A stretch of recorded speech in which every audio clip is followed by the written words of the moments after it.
আমার বোনকে মেরেছে। তাই আমি ওর কাছে ক্ষমা চাইবার আগে ওকে কি আমার বোনের কাছ থেকে ক্ষমা চাই। বোনের তো কোথাও কাটেনি, তাই হাত জোর করে ক্ষমা চাইলেই হবে। কি বলেন গায়ের মুরুবরা?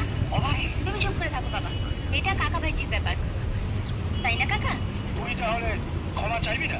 ক্ষমা চাইবো না তা তো একবারও বলিনি। কি বলেন গায়ের মুরুবরা? আমি বলেছি? তবে এটা কি, ও আমার বোনের কাছে কি ক্ষমা না চাইলে আমিও বাবা ক্ষমা চাইবো। চাইবি না? কাকা বাবু, চাবুকের চামড়াটা আমার হাতে আর কাঠের বাটটা আপনার হাতে। আমি ইচ্ছে করলে এক টানে ওই বাটটা আমার হাতে নিয়ে আসতে পারি, কিন্তু বাবার সামনে আছে, তাই আপনাকে একটু সম্মান দিলাম। নিন, ফিরিয়ে নিন আপনার চামড়াটা।